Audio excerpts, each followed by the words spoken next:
All right, welcome. And today's topic is on chapter, what is it, 15 and 16, 17 and 18. Yeah. The Hallelujah Strand and Life's Mosaics. And it's been a pretty intense, painful week leading up to all of the preparation. And I'm actually doing quite well today, thank God, considering it's all relative.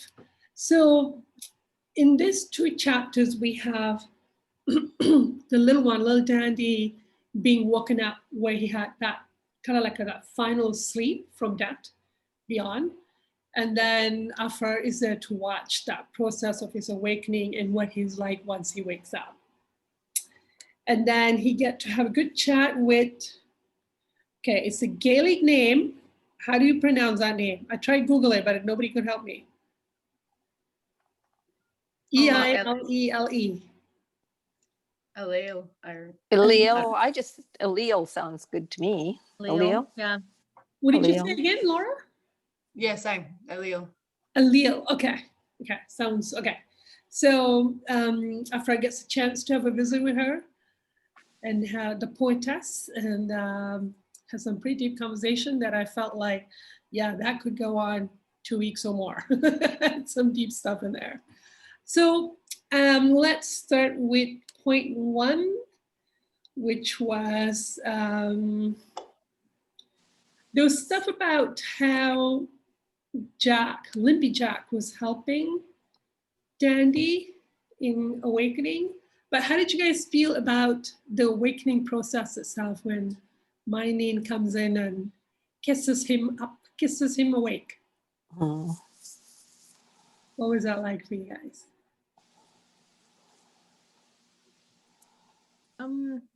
Laura and then Virginia? It felt pretty lovely, actually. Yeah. It felt really loving and nurturing, and it's, yeah, I guess it's pretty interesting just to know that even though he went through all of that to get to that point where he'd passed, like he knew in his sleep state that he was going to pass, but even still, the shock of being in the new environment, he didn't initially remember. So. Oh yeah, that's right. Yes, that's right. Yeah. Okay. Yeah, so I thought that was interesting. And that Aphraar was talking about how slowly all the recollection will come back to him. Yeah, and they drop little hints, and he remembers all of a sudden. And then he said, "Oh, and did Bully Peg get my money?" and all of that sort of stuff. So he was instantly thinking about his mate back there. And God, yeah. Really. That is an interesting point, that even though he was more awake and alive in a sleep state than in a alive state, but even then there's a kind of like an integration that needs to happen when you finally leave physical being. Yeah, that's true. Yeah. And also in Virginia, go ahead, please. No, the same. I just thought it was a very loving process. Yeah. And it was very sweet how it all happens. So. Yeah. And but I wonder what that's about, that Mylene has to come and do this ritual, not a ritual, it's something happening there in whatever Mylene ability is. But there's something that he needs to do to awaken those that, I guess, suffers and are needed to have that sleep to repair them, and they need to be brought back to life, so to speak. It's kind of interesting what that process is about. Yeah. And then once he's awake and he's, looking around like, what's going on? Like, yeah, he's forgotten that he was hanging out there all the time. And he's shocked with, I guess, Mylene just took off into the air to go back home, and the little one is just watching everything and all the questions he's asking. What are your feelings about that?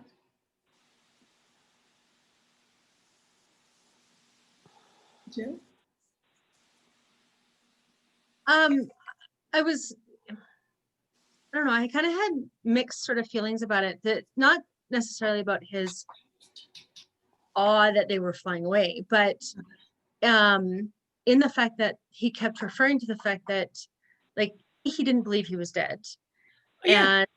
And he didn't, because of his preconceived notions or ideas from Earth life, but like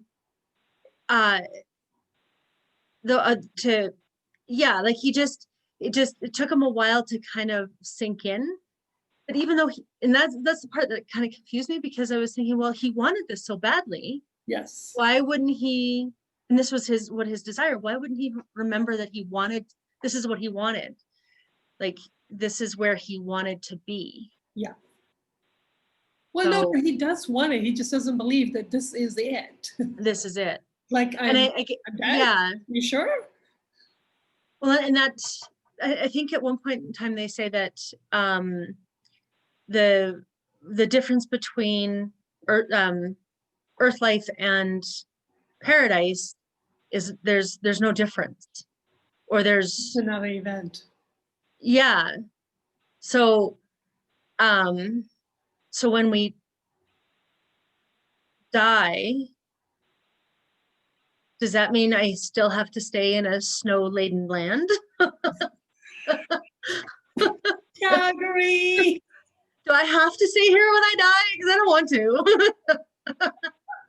Don't think there's snow in Spirit World unless you want it, and then you make it happen. Okay, that's good to know. 200 years down the road, you may miss it. Yeah. 200 years. It'll take a while. 200 years. But yeah, I guess it brought up a lot of things like, okay, well, if Earth life and paradise there's no difference, then when does either the suffering stop? When does the pain when does that all stop, with that preconceived notion that when you die, it's going to be taken away? Preconceived notion right there. Okay, so that's one of your beliefs you have. That's it. Yeah. That something is taken away after you die. Right. Pain and suffering get removed after you die. Okay, so that's one belief we got to work through. Yeah. Okay. Yeah. What are the beliefs you have? Well, I'm just saying, like, all the the pain and suffering that I've incurred that was not my doing. Mm-hmm. There's no mention that would just be, I guess, in the hospital. I guess that's kind of what that was referring to, that they fix you in the hospital and then magnetic you wake up. Yeah. Yeah. Okay. But the other question I had. That is about the point, though, the feeling you have that something should just be taken away, something should just be removed, something should just be abruptly changed. Right. Some kind of feelings you have about it, and somehow you absorb this imagery, this idea when you were, young or something. So this could be something you're gonna have to work through. This is creating a reaction, right? It's creating an emotion in you that, wait a minute, it's just another event. Come on. I was hoping this big thing to happen. Finally, this thing will happen for me. Right. Yeah. Yeah. I mean, you do get to meet people that's passed that, you're probably seeing in your sleep state, but you finally get to meet them. Like, so, I mean, you got a big family over there. Yeah. Yeah. Which would be kind of cool. So, and then the other question I had was, at the beginning of chapter 17, the soul sculpting. Right. It was in the first chapter, not the first chapter, sorry. In the I had to go back up to it. When they were waking him and they were all standing around, and Aphraar was looking at Jack, little Jack, and I can't remember how to say her name either, Eilele, that he was in awe of the transformation that Okay. they had made, and he mentioned soul sculpting. Okay. And I know that wasn't on your list, so if we don't need to talk. We don't need to talk about it. No, It was because just a now I'm question. like, wait, what are we talking about? Okay, so that's a good point. So just send me emails when you have like, can we talk about this other one too? So that, yeah, because now I'm like, wait, what are we talking about? So I forgot. Well, and that's okay. I caught up on my reading today as well. So I knew I wasn't able. I just kind of wanted to raise the question in case somebody, but if it needs more conversation, then we can talk about it. Yeah, that'd be great. I mean, also for you to start to prepare. I make Yeah, questions, sure. but I do prepare my questions. Like, these are what things I don't understand. Yeah, thank you. Okay. Okay, so what else do you feel, all of you, about what emotions will come up for you, like Dandy did with, what happened to the wings and why aren't they singing me hallelujah, and what do we have that's similar to that? Selena? I think it kind of bothers me because how much we cling to our concepts. Mm-hmm. Okay. So even though he wakes up and, like they said, 1,000 wonders. So I don't really go with what Jill says. It is different. Like your environment is, but how you feel about yourself is the same. What you think is the same. Those things don't change. Like you don't really feel, your body's your body. Right. And how you feel and how you're thinking. And even though he is surrounded by his friends and these great people and this environment, he's still clinging so hard to even though what's there is pretty darn good. Much better, yeah. He's still clinging to this, which probably as a street kid, it was, like sort of like a shiny hope. No matter who you are, you get to have this experience. And he really believed it with his entire heart that you have. And then that you'll be safe forever once you have that experience. So I guess maybe any of us that have preconceived beliefs about what's happening would have a hard time letting them go. Or even accepting that change has happened. So here, reading, have I actually died? Because what happened to the hallelujah bit? Like all the movies have about what is that gate of, what is it? St. Luke is at the gates or something like that? Mm-hmm. St. Peter. St. Peter. Peter at the pearly gates. So we all have this idea of what happened to the gates. We all have this idea of somebody sitting there with a little ledger and giving us our little places to go. And you're either in or out. Then there's that language too, right? You're in or you're out. You haven't really had. Yeah. So that's also expressing our ideas. And therefore we have trouble accepting that we've actually passed because of it. So what other ideas do you guys have of what should happen? Laura? Oh, it was just sort of following on from what you guys were saying. It just brought to mind how when spirits pass here, how they can remain earthbound, but not realize that they've passed. So yeah. You're about yourself, like what Selena said. Is that what you're feeling? I just think I don't know, you don't really, you don't really feel any different, I guess. Yeah. So, I'm not sure. But what this actually brings up for me is this same feeling about Bible being responsible for mistruths being presented. So people are getting these ideas that these things are going to happen, because this obviously came from the Bible, that his belief, and then being shocked that that's not the case. And that, there's so many other things in the Bible that also are false, and just kind of brings a bit of stuff up for me. Okay, like what? Can you name some? Can you feel some? I definitely have some anger about it. Rage, actually. But just discontent and just trust issues as well, like being told that this is the way it is, but then actually realizing later on that it's not. And so how gullible we can be, or if we're believing that what society tells us to believe, without actually doing our own investigation ourselves, by connecting to God. So and we're there's not from investigating with God. Pardon? We're discouraged from investigating. Yeah, that's it. That's exactly what I was going to say. Just that, yeah, that there's not even any encouragement to connect to God and feel God's truth about anything. It's like, just, this is it. Yeah. All of God's truth is in this one book. It's spoken once, and it's done, and it will never evolve. Yeah, an infinite God can be compacted into one tiny book. And it was 2,000 years ago, and it's done. We're not talking anymore. Which doesn't make sense of God being present here and now. Yeah.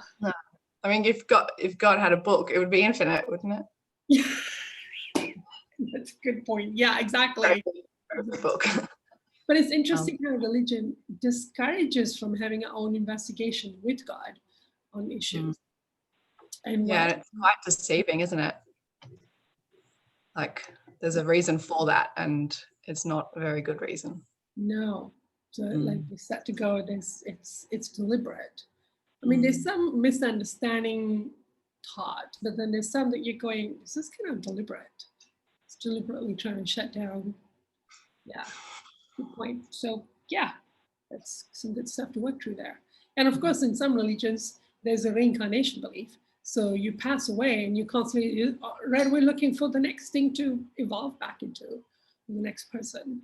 So then there's all of that mess that gets created out of that. So yeah, creates a lot of pain. You're right. Okay. And yeah, you guys are bringing up a good point that he already knew all these things about the sleep state, from the sleep state, and yet something about him passing away and including that experience that he had while alive, it kind of transposes on his death experience, where he's seeing all kind of wonders, but he's got that knowledge he expects from the physical life that's kind of imposing itself. So that's kind of interesting. It must be why we have to work through our issues while we're in a physical state. Even though we, in a sleep state, we figure stuff out, we still have to bring it to this physical condition and work it out so that it can actually be, I guess, integrated, both the physical and spirit. The physical life and the sleep state life are integrated into the same belief, I guess. I guess this is what I'm seeing, because sometimes I'm thinking, well, if I'm working stuff out in my sleep state, I guess that's good. And it's like, no, because then the belief I have in the awake state is still affecting, yeah, what goes on. Jill? Another thing that it brought up for me was, is it treated like this every time that somebody passes? Yeah. Like, if somebody that's earthbound, or that doesn't, I don't understand that sort of transition. Like, if somebody dies that becomes earthbound, then do they still get this opportunity to awaken like this when they, as soon as they die, and then they just don't believe it and they go back to earth? Ooh, good point. That's a good point. Okay. How does that work? Yeah. Virginia? One of the previous chapters we were talking about that, and how when Dandy died, that he called him the angel of death. Yeah. Would come, and he wanted him to take him, right? And he said, "Are you going to kill me now?" Yes. No, we only save from death. That's right. And so in that moment when your cord is being cut from your soul, that how I understood it is that you have this choice, because you have these helpers from God that come, right, and are willing to show you the way, and some you can refuse it. Yeah. So they're trying to assist you so that you don't stay earthbound. But depending on if you were an atheist, I suppose, or if you had a different belief, you might not accept their help. Or if your addictions are very strong. I suppose that, because they still have free will, but that's what I thought he meant when he says they only saves from death. Yeah. Is that there is a choice. And it almost sounds like when I was reading that, is this like a split-second decision? You know what I mean? Like where you're just having to decide, will I take your assistance or will I not? And I'm assuming that there's always going to be more offers because it sounds like there's always more help, but you have to be open to it. Or finally be tired of the pain you're creating and pain you're in all the time and being that discontent and finally had enough, probably. But it looks like there's always a lot of interventions. They're always waiting for an opportunity. Yes, always help being offered. Yeah. Selena? Well, it may, I think it's different for children Yeah. too. I do think so. And in the first book, they do talk about that transition place where he's watching people, like that's where all that happens. But it didn't really happen for Aphraar because he was able to stay, like that lady that would not even look at some people she'd harmed or something, like that was sort of an opportunity for her to, but she couldn't do it. So she couldn't feel those bad feelings she had. So she just kind of went, like she just actually just walked down to a whole different place that wasn't even visible. So that sort of seems to be those banks, that place is just past the veil is sort of the place it seems like. And I vaguely remember reading somewhere, or maybe Jesus said this, that people don't really remember that part very well. Like what often happened right after they died kind of thing? Yeah, because especially if they do make a choice like to become earthbound or to go somewhere dark, they don't necessarily because they do have an opportunity there, but it's almost like some kind of saving grace. So I think there's some talk about Aphraar remembering it because he wasn't as dark as lots of people. Yeah. Because when you have penalty and you pay through the penalty, the law of compensation, at some point, I think it just goes on for so long, you just kind of forget. Come across that Yeah. I think if it goes on for a long time, but it seems to me like that part just gets forgotten. That transition part, it's almost like it's erased from you. It almost feels like to me, or you have to use your will to remember it or something like it's something like that. Yeah. Laura?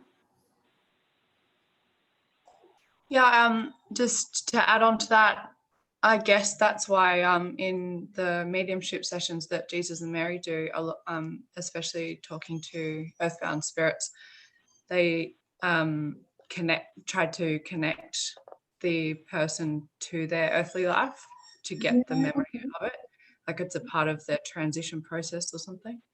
To remember. And to connect them emotionally, I think, because there must be an ability to disconnect based on our desire, but anyway. But that it's helpful for them to remember, right? Like this is part of the process to work it out. Yeah, but it would be interesting to find out if they do go through the sleep thing after, like you were saying, Jill, even if they've been earthbound and they've been a spirit for a while, but I have to ask Jesus and Mary about that one. Yeah. All right. Okay, so moving on, we got into, I think we can go to point 3. Eilele and Aphraar are discussing their views on religion. Aphraar didn't have much attachment to religion other than to help others when he could, which probably helped him accept the new life in the spirit world because he didn't have too many false beliefs about it. He didn't have any beliefs, so nothing to remove. What are your thoughts on Eilele's perspective on religion? Because she brought some really interesting points that the phrase on page 176 should say, as a light in passing through a prism becomes separated and forms a rainbow-tinted spectrum, so God's truth in passing through humanity breaks out into many forms of religion, each emphasizing some particular ray. What are your feelings about, because she had she was the daughter of a pastor or a minister of some kind. So she had a lot of ideas and beliefs about religion. And so she had to work through a lot of them when she came across. And so she's done some good analysis. And I kind of like it that she had some really strong like opinions and perspectives, and she'd done a lot of thinking about it. I kind of really enjoyed getting to know her that way. Like in the first book, I could barely keep up with who was saying what, but it was nice to be able to sit down and really take it in. So yeah, what are your feelings about her statement?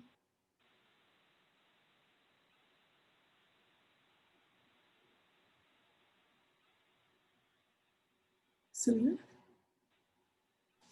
What that said to me was that every religion has some light in it, some love, some truth. Okay. And they all have some, like they're not all just a waste of time. Like they all have some value. Right. Yeah. And then maybe if there is some nuance about, well, ultimately she said it's about love your brother. In God's bow of promise, there is room for every combination of color, justice, and truth to demand this recognition. All you are brothers, love one another is the Father's law. So if all religion, because then she gives further guidelines for how can you know what a religion can be. As long as there is that concept of loving each other as brothers and sisters, then I guess we are emphasizing a certain nuance, a certain truth, and really kind of developing it and making it stronger religion by religion. It's probably is what I'm getting out of it. It's like, Yeah. okay, maybe in one religion there's a lot of idea about service, and maybe another religion have a lot of emphasis on correct living. Maybe another religion have a lot of emphasis on, because it takes time to develop it, to experiment, and then you can share and learn from each other. I'm just trying to imagine. I'm just thinking, so if all the religions didn't have any arrow, but had a different color of the rainbow, what could it even look like if you look at all the main religions we have now, which I'm afraid to mention because I don't want any haters on Facebook. But I was like a little nervous with this topic. Like, are we talking religion in public and posted on Zoom and YouTube? Okay. If I go missing next week, you know what happened.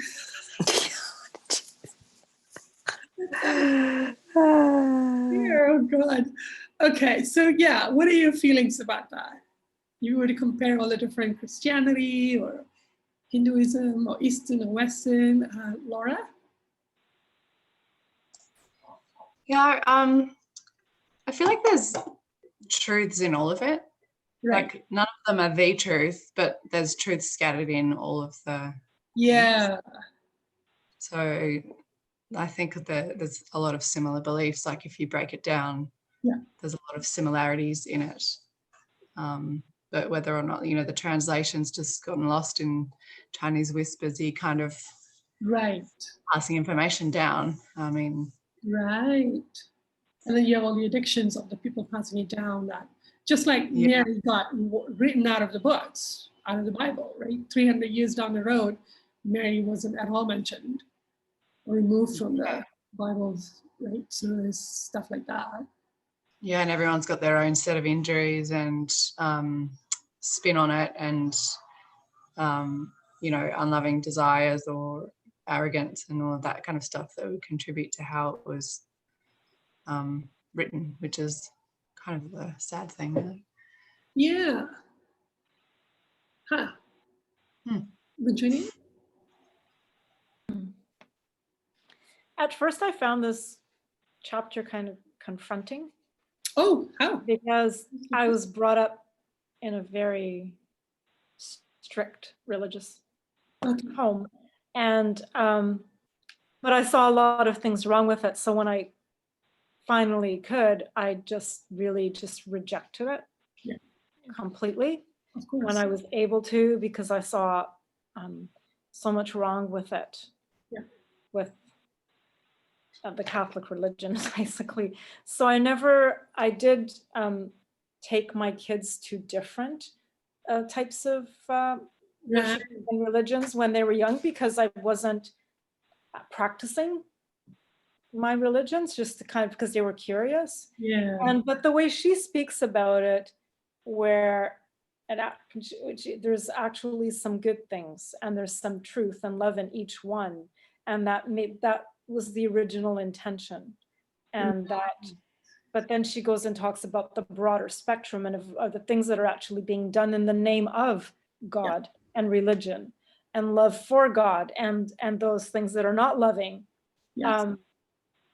I think that was really good to see that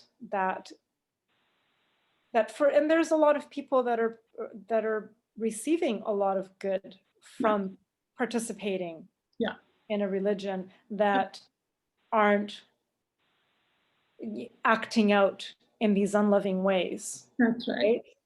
Being outspoken. So I found that actually kind of opened my eyes a little bit more. Okay. More to religion, and to see that there is good in it. And that maybe God had some intentions behind it right from get-go, that God had that this was intended. Religions were kind of intended or desired by God as a way of bringing through a piece of a rainbow that we could then develop. Just as each cultures develop a certain aspect of personality or relationship with land, and then when you really own it and celebrate it, then you can share and learn from each other. Maybe religion could have had the same perspective, provided that we follow the guidelines that Eilele lays down. Like, she then lays down all this thoughts about, if you go to point 4, the religion, like, is the history of religion is to make war to cease? Does it systematically protect the weak against the strong? Is a policy of invasion of other countries, or is governed by a good Samaritan motive? Has it always been characterized by freedom and goodwill? So it feels like she has some guidelines with which she measure, like, okay, is this religion doing all of these following? If they are, then, well, that's a good one. It's what I'm getting out of it. So how do you feel about looking at religion from that perspective? And how many will pass? Selena. Well, I thought, well, that's the ideal, but as far as I can tell, I've never seen it happen. Yeah. That any religion has ever behaved in that way. It's like basic humanity. You can't even call it ideal. It's like, that's a starting point. And then we find it from that point on. Yeah. Okay. Yeah. I'll, whenever I study any cultures or anything like that, all I see is how divisive their religion is. Always. Yeah. Yeah. You know, you have conflicts that are hundreds and hundreds of years old, and it's so often based in religious differences. Right. Justification. Yeah. It becomes a justification for your desire for violence. It's not even natural belief. It's just that you have rage and you want an excuse, and in that culture, in that time, religion provides it. It's sanctioned, basically. Okay, so other people, other thoughts? Jill?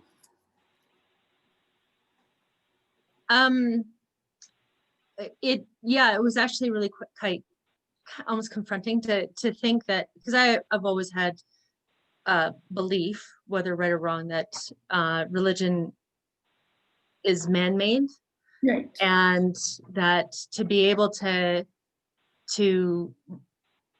make a religion that coincides with God's laws, kind of, it's like I'm like, well, no, it can't be done. Yeah. Okay. Right. Okay. But then it also goes on my factor that I have problems with humanity right at the moment, so might have something to work out there. Just saying. Okay. But yeah, I don't see that it can be done. Yeah. Yeah. And then also to think that, that maybe this is the way that God designed it, that to have all of these different religions. It's like, what, how, yeah. Yeah. Then it challenges me that way too. So yeah, it's good. Virginia? When she was talking about that broad spectrum, I also see that as being within the religion, that there's a broad spectrum within it, Ah, and that we can take the good and leave what we don't think is right. as a For participant. us. Because there is not a perfect one. There's been unloving actions pretty well with every religion, because there's people that will use it to put forward their own agenda, right? So I saw that as that broad spectrum also being within all religions as well. So For me, growing up with the hardship that I did, religion was a sanctuary. Fortunately, growing up Sikh, it was still pretty progressive. And so to me, it provided the safety and the framework and the background that I needed. Like I was very fortunate that there was actually a book I could read, and I taught myself to translate it so I could understand the older language, but it was only 400 years older than the current language. It's the most modern religion for what I know. Some errors in it, but there was enough in it that it gave me a framework.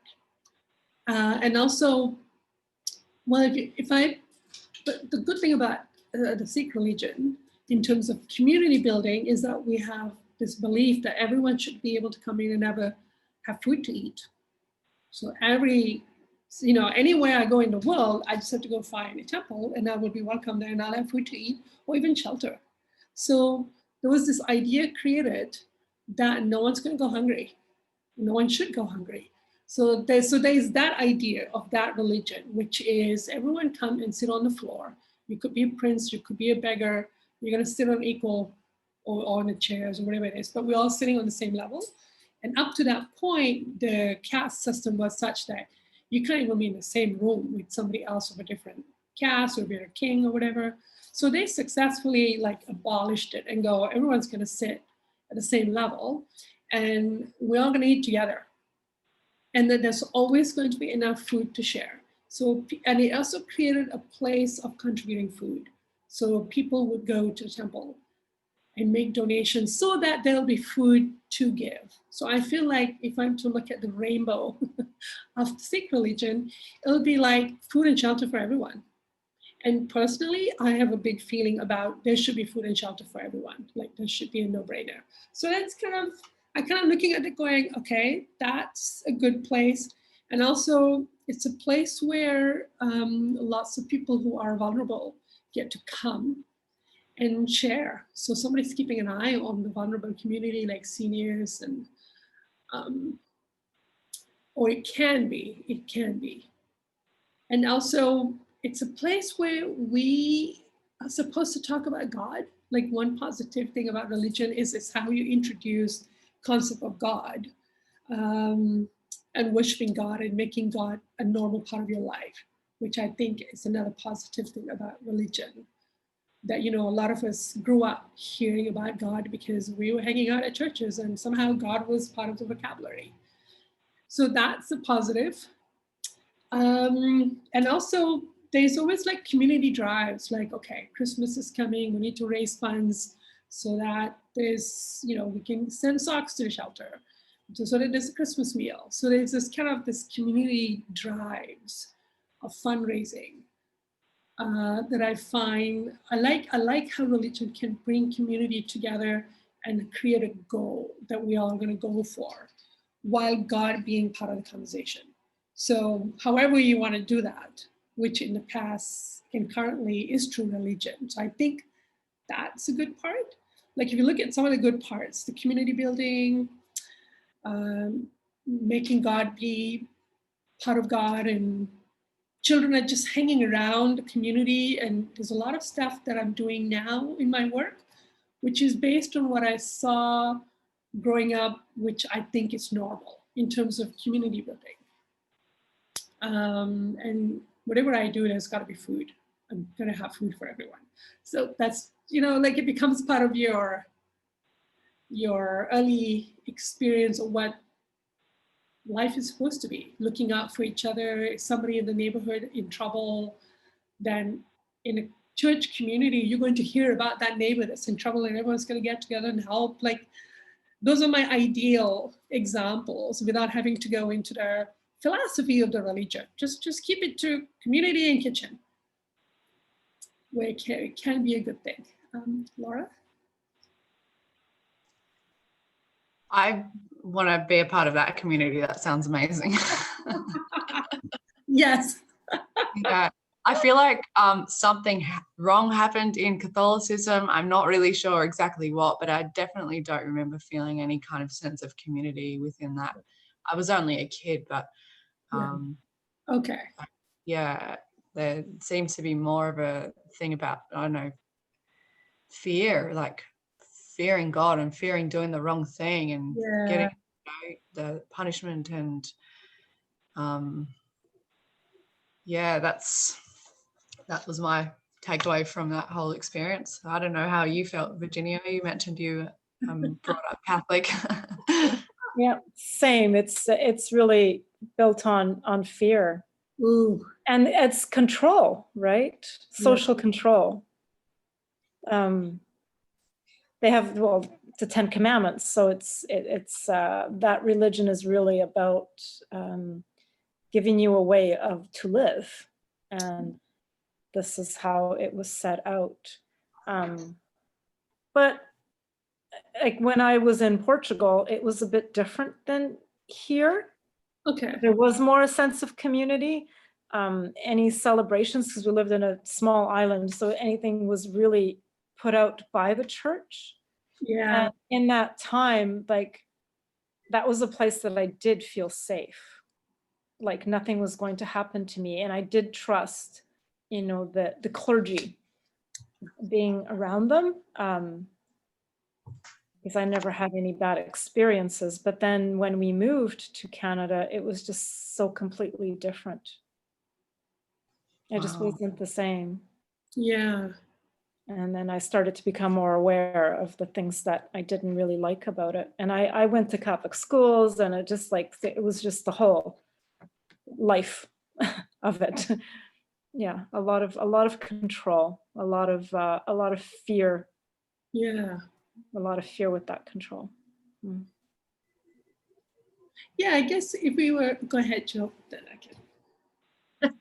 It's okay. I was just gonna say for us too, like it was a lot of control, a lot of fear, and the people, it was like almost like a false community, like it, or a facade of a community, Yeah. right? Where it was, you know, it's like, oh, the Jewish community has to kind of band together, but that was always based out of fear rather than actually doing good for somebody else. Okay. And it was at least where, you know, where I grew up, but yeah, it was never about doing good things for the community, just to do good things for the community. There was always a motive behind it, you know, it's like not love your brother, like what no, love your brother. If that's your religion and the community is not loving your brother, what would that look like? Can you imagine if we had somebody like Eilele bring one of her poems and read that poem with the way she does in the story, and that's your worship time? Somebody reading a beautiful poem about her love of majesty of God. Okay, that's your worship time right there. And we're all just like enchanted and just like, wow. Or we sing.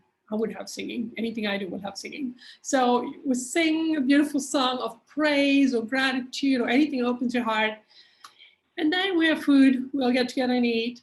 And then somewhere in there, we find out how each other are doing and who needs what. Imagine that that's your worship. And that's it. You just get together to appreciate God and eat and hang out, and then make sure everybody else is doing okay in the village. You know, it's like one way for you to go, I haven't seen so and so in 2 sessions. What's going on with that person? Let's go check on them. Or somebody's sick, can I bring some food over? You know, like you just become that. But imagine if her reading that poem that she read in that chapter, imagine if that was your worship session. That's your Bible session right there. Would you go? Would you want to, like, I'm looking at, I'm reading all of that and I'm going, what was it like for Aphraar to sit there and listen to her read that? Like, that will have just, you know, like I'm jealous that I don't have that kind of enchanted feeling that she does. Like, where she get it? And she talks about Jesus in a certain way, and I'm going, I don't feel that about Jesus. Like, what? Like, yeah. So you're just going, you know, the way she talks about, well, I've met him, and I'm going, yeah, boy, I've got some some work to do here because I don't have that immense gratitude of having that much love and care and attention from Mary and Jesus like she does. So you kind of like really feeling like I'm missing out. But imagine somebody like her. And it also creates an opportunity for the children coming up to start developing their gifts. Somebody likes to sing, somebody likes to do poems, somebody likes to do arts, and then there's a place to foster. Yeah, I mean, what would you feel about that kind of religious environment? Yeah, that'll feel good. That'll feel good. Yeah, maybe that was intentional all along. It was a place to worship God, to bring and to allow yourself to receive God's love. Kind of normalize that. I think it'd be perfect. Yeah, Judith is in. Yes, it'd be wonderful. It would be. You know, can you imagine? Because it invokes you also trying to understand the poem, you know. Right. Which invokes engagement and conversation and thinking and feeling and yeah. Okay. Yeah, that is possible. If some of us have a passion for, like for me, if I were to create something, I would have a community where, well, I would take care of the food. That would happen. And you know, the chai, there'll be a part of that chai. I posted my so-called recipe on Facebook. So what would you guys bring to that? What would you guys want to come and do in that kind of event? Who would read a poem? Who likes reading poem? Judith? Jill? I'd read a poem, and you can even write poems. You know, like take turns writing a poem or drawing something. Okay. What else? Laura? I'd probably be in the food section as well, I think. Oh my God, dessert. Yep. Okay, Virginia? I like the singing part of it. I always did. That was a part where I did feel community because everybody was doing it and felt so much joy from it. Yes. From the singing, that was the one good takeaway. So would you lead the choir? Lead the choir. I'd like to be part of it, but you know, yeah. Okay. Yeah. I would like that. I would like that to be a part of the celebrations. Yeah. Celebration. See, that's your language right there, Virginia. You love celebration. Birthday, something, marriage anniversary. You probably know about it. You probably remind everyone to create it, to create celebrations and make them happen. Because you're excited about that. What else? Selena. Food section can use more people. It's, well, you know, the Mennonite culture, food is good because like we very much have a food culture. So I can totally relate to the food part. Okay. I mean, to me, that's just what you do with groups of people, you feed them. But yeah, but it is interesting to think of a church because people do like to get together with some common concepts of God, and we have prophets that learn things, you know, that we want to share what they learned and write it down and share it. But you know, it would be nice to go to a church and just have someone who's ever leading it on that particular day to just have a concept to think about. Okay, discussion group. Something to discuss, the concept, a law or something like what does being ethical mean to you, you know? Yeah. Yeah, or you know, some examples of that. What does it mean? Nice. That kind of thing. That would be, especially when I think of children, you know, I think of my grandchildren and they don't go to church and they don't. Yeah. And you know, the church had some value for me. It taught me some things. It taught me to pray. It taught me a lot of good stuff. And I learned about God because I started to pray. But what I was learning was not really in alignment with what was happening at church. Yeah. I even would try to get them to tell me or talk to me about this feeling that I have, and they Wow. acted like it didn't exist or something, or it was weird. You know, like I didn't have the words, but I just can't even imagine being at church where you talked about those things. Yeah. How it feels. Yeah. You know. How it Yeah. feels. Okay. Wow. Okay. We're all bringing lots of stuff to the table here in our own community spiritual events. But you know, the framework of religion, you can just take all the false stuff out of it. But if you look at the community part of it and just take the good, and then, you know, God will have a piece of the rainbow that we get to develop and just focus on that. Okay, because then that way we can start to heal our wounding around religion, because what wounded us is the lies, the false beliefs, which justify violence. It's even interesting where she talks about, is your invasion of another country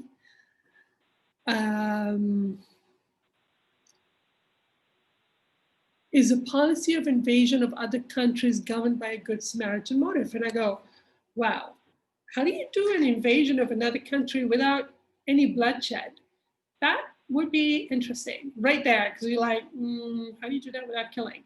But there's a place where they're going, well, sometimes you just got to take over because that place needs some help and the people are helpless. I'm like, is that what she's talking about? There's a time and place where that is necessary.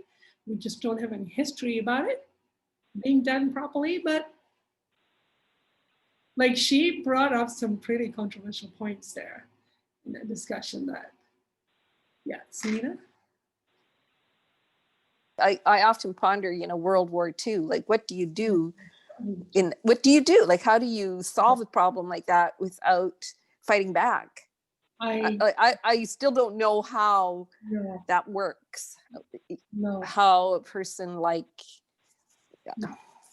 I don't even know how you would stop it. Like, was the outcome, I think probably in the world's favor in the most part.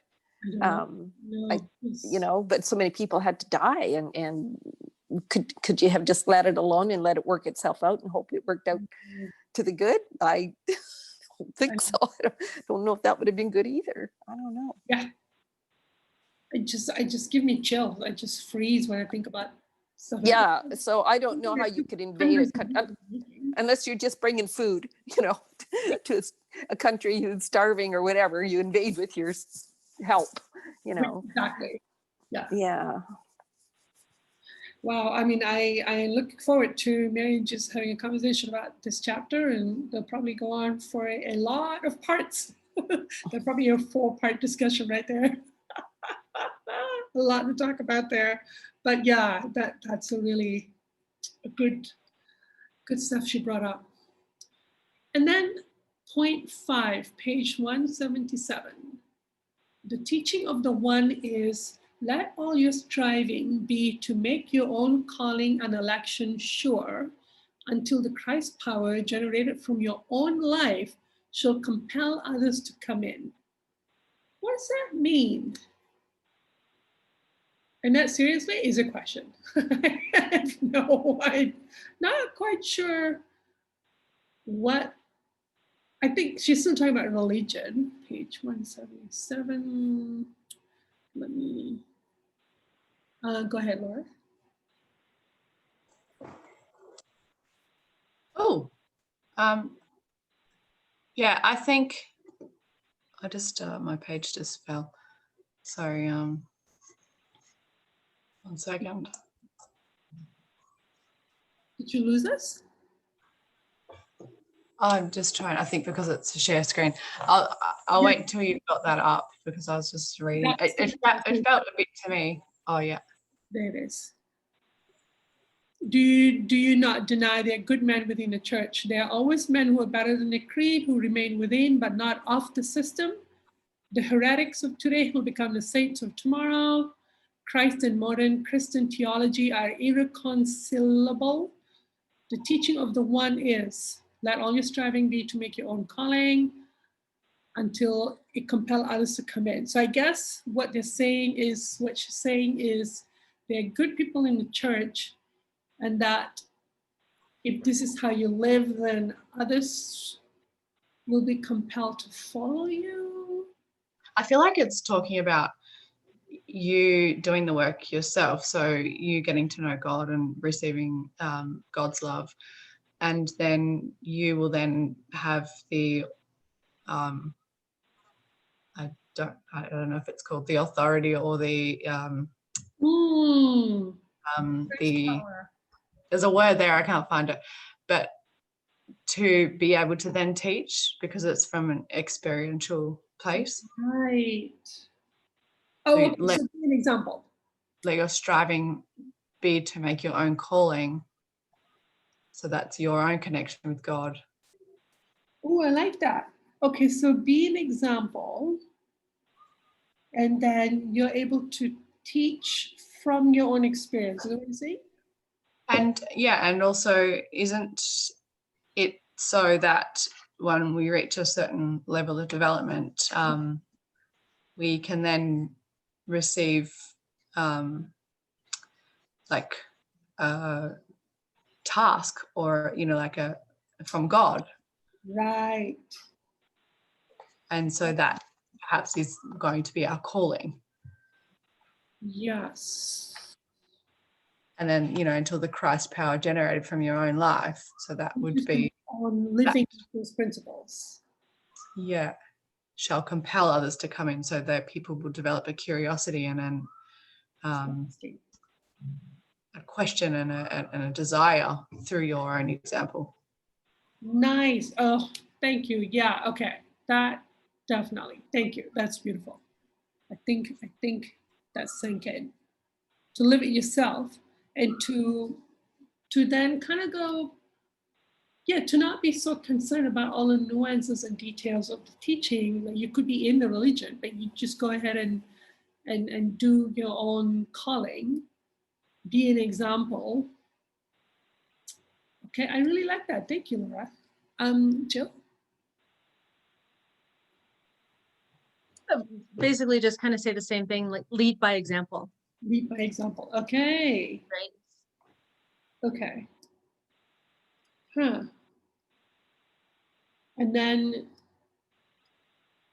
okay. I like that concept of energy from within, like power from within. It's like it's generated by your own energy, which I guess is something you cultivate by being an example, by living it.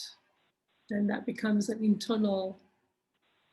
Okay, there's something very attractive about the sentence. I just couldn't quite understand what it meant. Yeah. It's love. Right? Like it's love. That's the driving force is love. Okay. That's the power. Okay. And love could be that you have a love for one of God's qualities or one of God's principles, and your love of that, or your love for each other, your love for humanity, and your dedication to serve, something like that. Huh. Virginia? It just made me think of Jesus and Mary.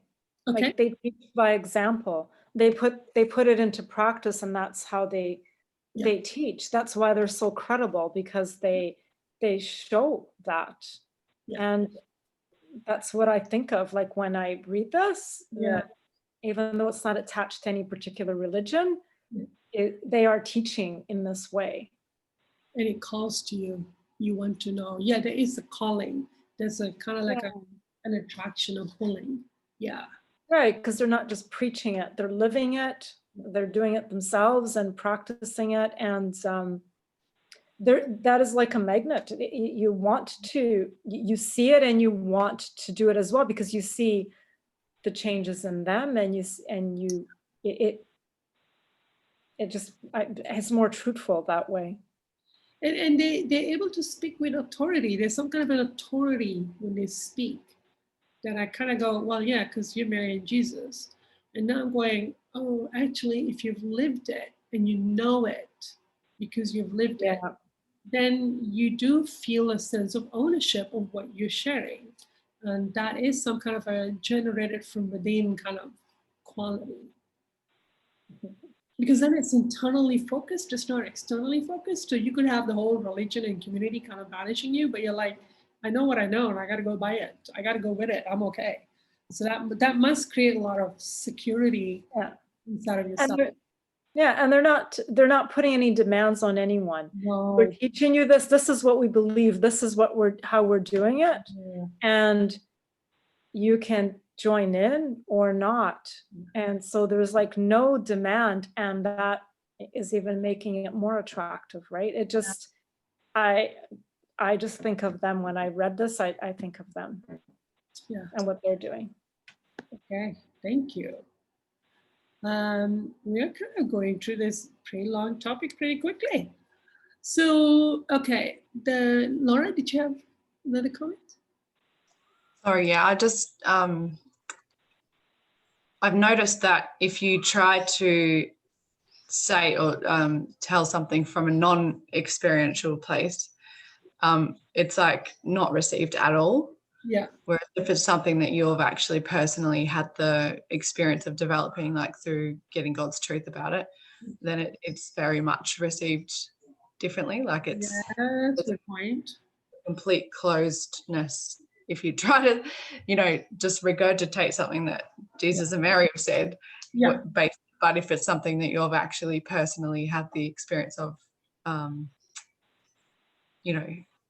emotionally learning about, it's a very different reception. Yeah.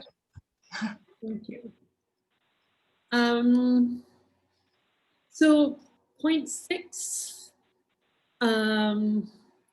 Aphraar was feeling some doubts about, well, I actually wrote down, and I'm having so much physical pain by this point. I'm in full agony. I can barely breathe. I'm just like, I got to do this book outline.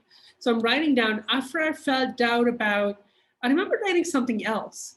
And I felt somebody saying, no, go back over the sentence. That's not what it is. And I went, someone's watching? Like, I was just like, I jumped. I was like, whoa, who's around? Like, even though I'm in pain, I think I'm not doing anything right. Somebody's still watching and kind of helping, guiding this process. So I had to go back and go, oh yeah, no, his doubt is about his level of knowledge and experience. I had to be exact with what I wrote down. So I felt some comfort that I was being helped to write the right thing. So anyway, he had doubt about his level of knowledge and experience. And Eilele said, at present, it may be wisely hidden from you wherein your own aptitude may be, but you will see it and then you will understand how my experience will have disqualified you. So he's asking, can you give me some advice from your experience? And she's saying, no, any advice I have from my experience will disqualify you. And so if you've been accepted for the service, then trust that from God's perspective, you got what it takes, or your aptitude is right for this kind of task, which is kind of cool. Why do you think that perspective gave Aphraar comfort and courage? And how would it help you in your own work? Do you understand what I'm trying to say here? No. No. Okay. So Aphraar was trying to get advice. Give me advice on how I can do this work of wanting to channel truth to people on earth. And so, because he doesn't see, he has the experience, he doesn't see how he's the right person for it. Like, he's having doubts. Why me? Somebody else is more suitable than this. And so she's saying, well, you can't see right now where your own aptitude is, your own personality, your own gifts. But you will see it, and then you will understand why. I don't have any advice to give you, and it's okay. My aptitude lies elsewhere, and this is why I've not been drawn to this work, and you are, is basically what she said. So how does that sink in with you? Jill? I didn't understand the disqualifying part of it. Like, why, if she can't tell him, why and what would it disqualify him from? Right. I think it's the all English concept. It's all English. Maybe. Yeah. Or maybe it would misdirect him, confuse him more. Like not getting any advice is better than any advice she could give because they're different aptitudes. Maybe that's what that means from an English perspective. Laura? Maybe part of it is that he needs to go through the experience of learning it himself. Like Good that's point. part of his development. Okay. And to trust that if he's been chosen for the work, he has the aptitude for it. Because she's gifted. She's amazing. She's gifted, but she's so content with like, no, I'm not called to do that. That's for you. And I'm not called to do that type of work. And that's good. It's okay. Like it's kind of cool. Like she's the poetess who's helping foster the children, helping them, she's helping Limpy Jack to become a fine young man, and she's happy to foster all the kids at the college. I think that's how it works. But that there's this trust that he's called to a different work, and if she can't guide him, that's okay. We have different aptitude, but there's this feeling of we have different aptitudes, and it may take us a couple of 100 years to look back and go, oh, that was so obvious that was who I was going to become. But that when you're feeling called to do something and you don't feel up to it, to trust that you have an aptitude for the work and just keep going. Someday you'll look back and understand the big picture of why it was that thing that called to you. And if somebody else is feeling like, well, I'm not doing this cool thing this other person is, I'm drawn to this section, but look at that other person doing that cool thing, there's an aptitude for you to follow, and it's just as much service and just as much good that comes out of it. Like that refinement of your nature and your expression of your uniqueness, which is kind of a personal passion of mine. Is that Virginia? So it brings this element in of how we want to be perfect at something before we actually start doing it. You know what I mean? Like, and so that you have this faith that you have a calling and you have these gifts that you just need to step forward into it and begin and learn as you go, and then it will be about your gift. And it's really having faith, because that is a difficult thing to do. Yeah. On this planet, on this life, I find it difficult to do. You want to like, have I ticked all the boxes? Like, do I need more training? Like, what should I be doing? Yeah. And just do it. Yeah. And that you have guidance, yes, and we're probably being very carefully and adequately supervised. As long as we're open to that, we're probably being properly supervised once you have a desire. So we got to kind of trust that. I mean, we can't see them, or we can't remember the training we got in our sleep state. We were probably trained just fine, and we can't get up and remember it. But yeah, there is something about trusting your aptitude and the direction you seem to be drawn to. Because Aphraar had this, like, he just died and he's going, I gotta go back, like boom, like I gotta go back and tell somebody about this. And that was his nature talking. And we have so many other people who also probably could have done the same job or could have had opportunities, but it's not their aptitude, or it's not their nature or something. So you gotta kind of go with that big, I gotta do this. But wait, why me? The other people more qualified, and other people have been here for thousands of years, and you already have a medium that you can channel to. No, you guys go do it. You're better at it. And it's like, whoa, there's something that only you can do. And I think God is saying you are worth the investment in time and energy to develop it. Selena. And also I could kind of see he might have a little inclination to want to do that because of the kind of father he had as well. Like, can you not see his father being very, just do it my way? Right. Like, look how successful I am. Look how good I am when I just do things my way. I mean, I think one of the problems he had with him is he didn't do things his way, and he didn't like that. And so he kind of has that feeling here that I should maybe, so I see someone else that's very successful at what they do, and they could just give me some pointers to do it, but it wouldn't work. Like, you can't, it just doesn't work. No. So maybe, right, I see what you're pointing to there, that maybe if he did have a guidebook to the right way to do something, he would have gone for it. He did have a guidebook to the wrong way, and he knew enough to go, I'm not going that way. But then it would have helped to have the right way. Yeah, and kind of like you're almost better off to make a mistake than to try, if I gave you advice on how to do something that I've never done based on what I do know how to do, like how could that possibly put you in the right direction? Really, it wouldn't work. Yeah. Okay. I think we're running out of juice. So I think this is a good place to stop. We are at, what point are we at right now?